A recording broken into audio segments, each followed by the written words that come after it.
Magandang araw po mga kapuso at kapamilya. Isa na namang nakakalungkot na balita dahil sa dulot ng bagyong Pipito, lalong-lalo dito sa lalawigan ng Aurora. Kaya ang Team Pangisdaan Gitnang Luzon na pinamumunuan ni Regional Director Wilfredo M. Cruz kasama ang aming Admin and Finance Chief Ma'am Sinaida Simon at sa lahat ng mga kawani ng ahensya ay nagtulong-tulong upang makalikom ng pandagdag na pambili ng food packs para sa mga mangingisdang naapektuhan ng bagyong Pipito. Tama po yan dahil sa ganitong sakuna ay dapat mangingibabaw ang pagkakaisa at pagmamahalan. Sabi nga ng ating mahal na Panginoon, mahalin mo ang inyong kapwa tulad ng inyong pagmamahal sa inyong sarili. Diba? At syempre maliban pa dyan, nais kong kilalanin ang ating mga kapuso at kapamilya na nagpagod sa panahong ito. Pasok Dan Idol. Ito, maagang maaga nandito kami upang maghakot sa ating inihanda na ipamimigay natin sa ating mga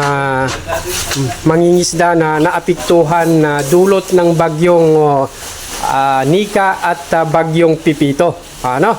Yan po, sila po yung ating mga kasamahan dito na nag-abala sa pagbubuhat hanggang sa pag-iimpake, pagpapackaging ng ating mga relief goods.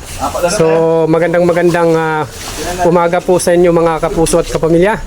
Pawis na si Idol Floyd at saka si Idol Dado. Magandang morning Kuya Dado. Ay, sigurado bang masaya ka pa hanggang ngayon? Masaya po.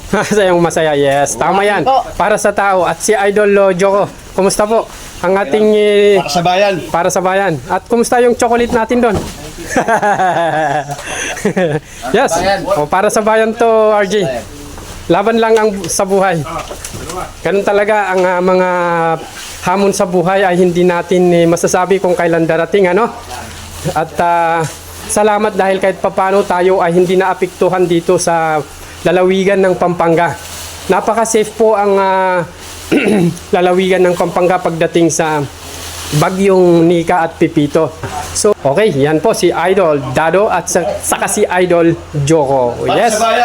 Magandang umaga para sa Aurora to mga kapuso, Ang bayan at lalawigan ng Aurora kasi ay sila po yung mas maraming nasalanta, mas maraming damage pagdating sa kalamidad ngayon sa kasalukuyan. Okay. Yes. Maraming salamat. Sana ay tuloy-tuloy na suportahan nyo ang aming pagbibideo na ito, ang aking pagla-live na ito. Ay, live daw Kunwari lang live, Idol. Okay, hanggang lang po tayo at muli isang maligayang pagbati ng magandang mapagpalang araw po sa inyong lahat. Okay, yes, magandang morning. Idol Villar. Okay. Yan po si Idol Villar. Kilala nyo yan dahil kasamahan kong vlogger to, At maraming talent yan. Maliban sa pagbubuhat ay marunong gumawa yan ng mga cabinet ba? Furnitures, ganyan. Okay. Ayan po si Kuya Arman, pawis na pawis. Kuya Arman, ikaw bang magdadrive mamaya? Akala ko ikaw. Pero sasama ka, Aurora. Okay. Sige, ingat-ingat na lang po sa mga daan, Yes, magandang morning muli sa inyo mga kapuso at kapamilya, Hanggang dito lang po kami. Bye-bye. Ayos.